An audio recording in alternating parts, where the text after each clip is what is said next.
Hello there. This is a Norton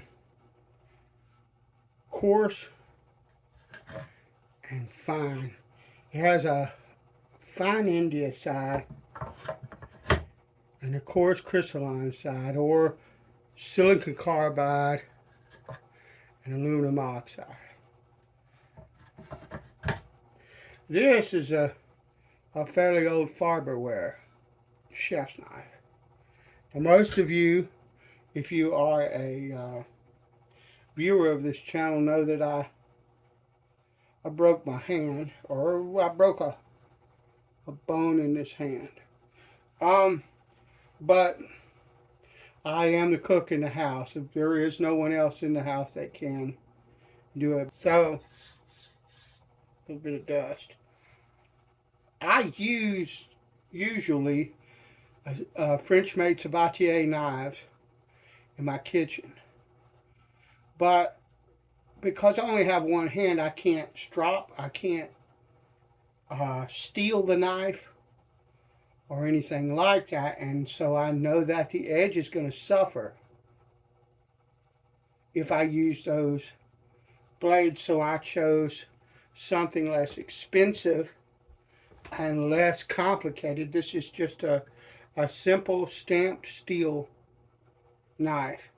They work just fine. And so I've been using this knife ever since I started having to cook with one hand.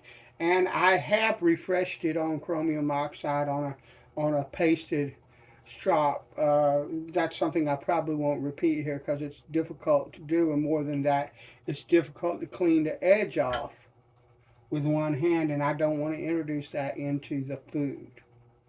And so what I'm going to do is I'm going to do a complete sharpening of this knife.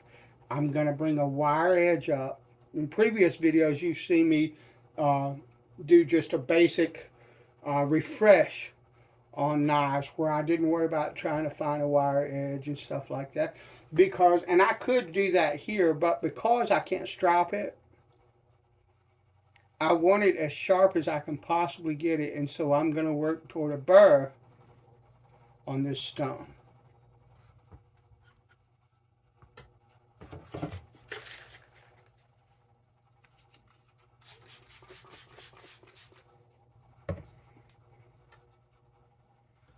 Here goes nothing. And you'll have to excuse me, it's going to look weird because I've only got this one hand. And I'm going to have a bit of difficulty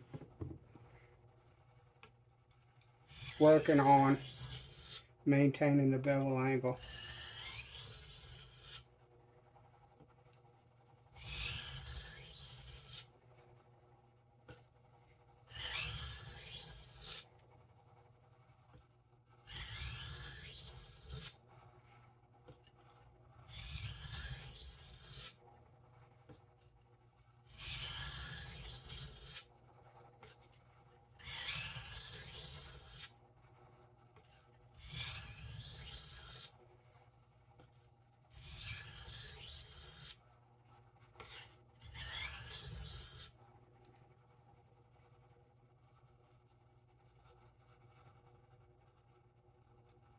This is a pretty fast stone. These stones, that's a burr all the way till I get to about there. About the tip. It needs to go a little bit more. They cut, in my experience, these stones cut just as fast as a diamond plate, particularly in the simple steels like this.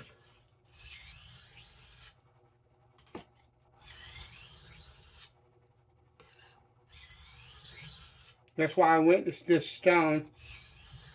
I'm already handicapped with one hand. And so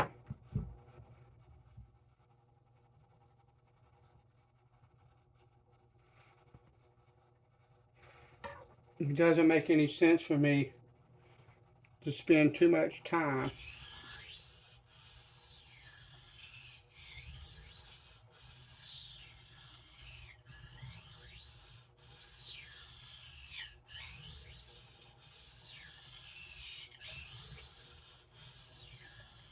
That's why I'm going to use this type of stroke as well.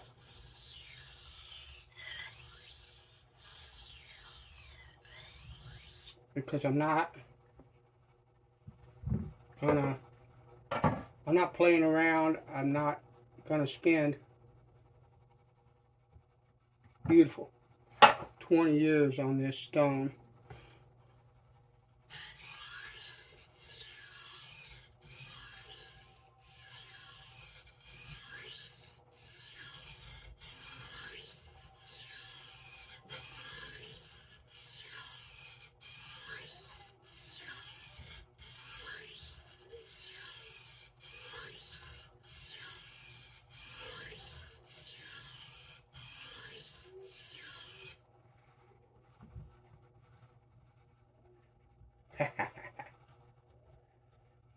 Needs a little bit more.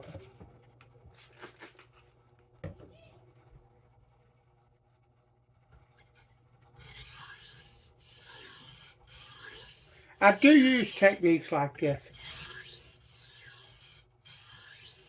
but they have a specific use that I put them to.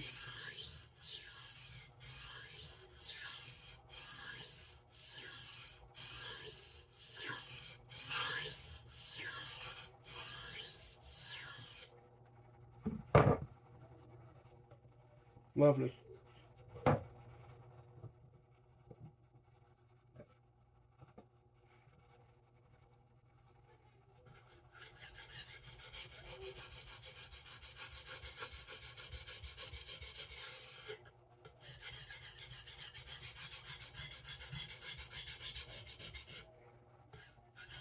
I'm just concentrating on that heel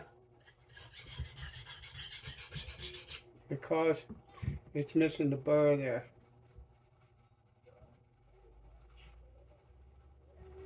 And that's got that, and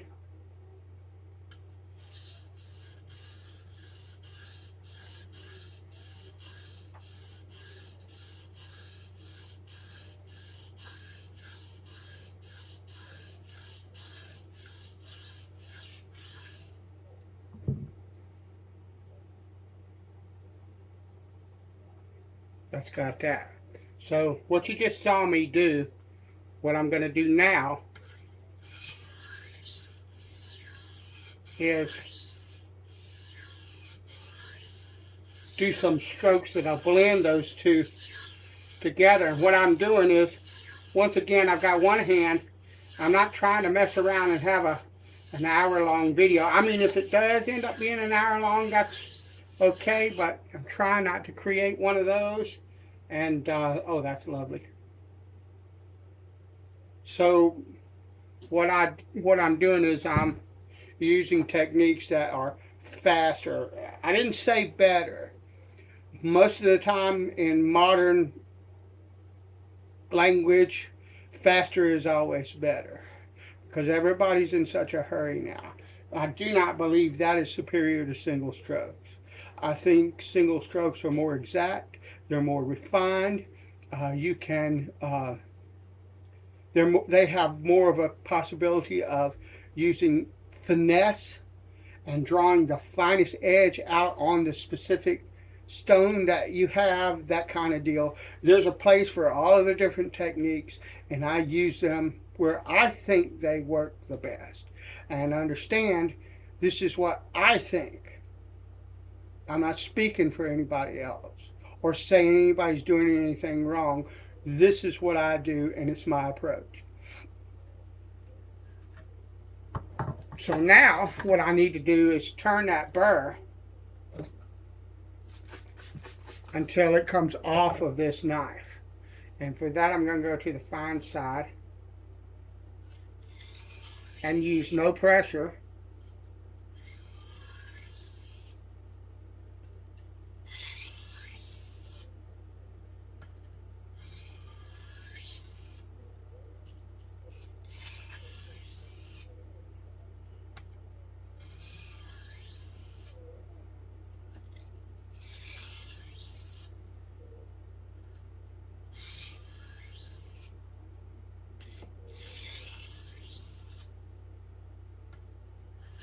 Once again, the reason you're not using any pressure with these strokes is that you have built up a burr.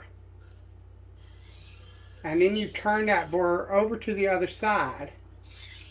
And now what you're doing is you're turning that burr from side to side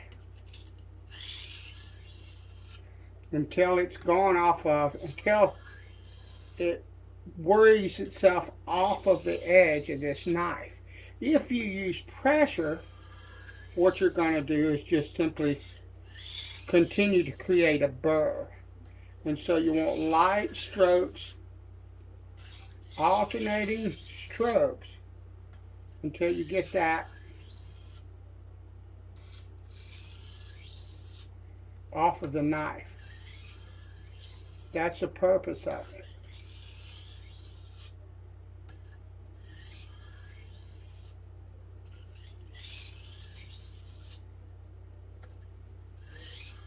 And if you do it right, if you create that burr properly all along the length of the edge, flip it over and bring a burr up, turn that burr all the way to the other side, all along the edge, with no missing areas that don't have a burr. And then do this, what you will have is an incredibly sharp knife. And I think if I don't slice my hand open,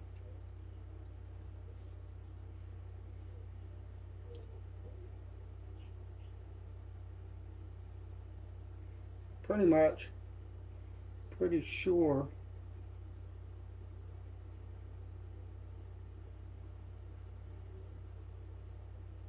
that we're there on that. But what I'm going to do is I'm going to continue on for just a little bit and kind of try to refine this edge slightly more on this stone, which means I'm even going to lighten up pressure even more, because I'm trying to eke out as much refinement from this stone that it's possible to get. And you'd be surprised how much that is.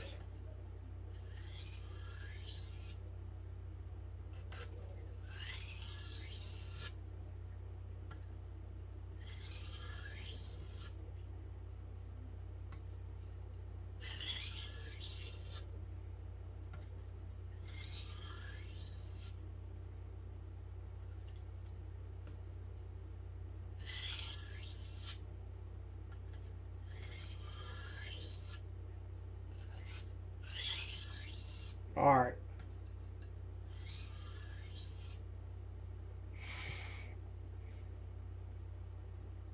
Lovely. So now what we're going to do, all right, is we're going to move to a soft Arkansas. So let's set that aside. The first thing we're going to do is Fat Boy is going to get him something to drink, because I want to refine this edge up to this stone, because that is the edge that I prefer on 95% of the knives that I own and use.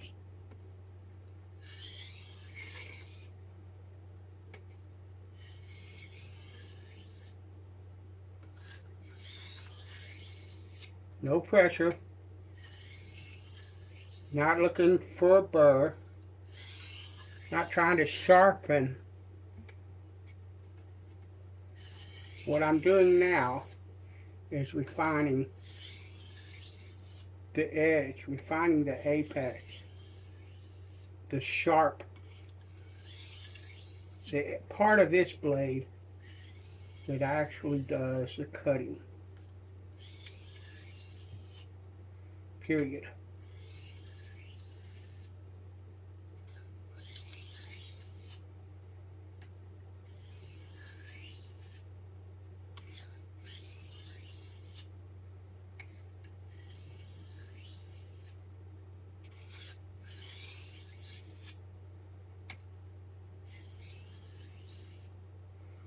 And what's the most important thing about sharpening?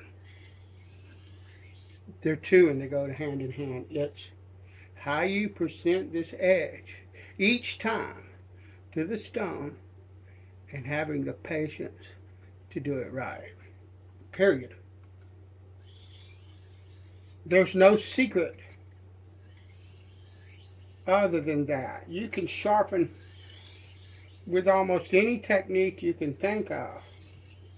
It's going to come down to being patient enough to thoroughly sharpen that edge all the way from heel to toe, and presenting it to the stone at the proper angle every time, so that you can get the finest edge that you can from that blade. And it doesn't matter how you do that. What matters is that you do. If you cannot do that, then you will suck as an eye sharpener. Flat out. Your edges will suck, and you'll wonder why they suck. And it's because you don't have the patience to be thorough, and you're not presenting that edge as precisely as you can with each pass.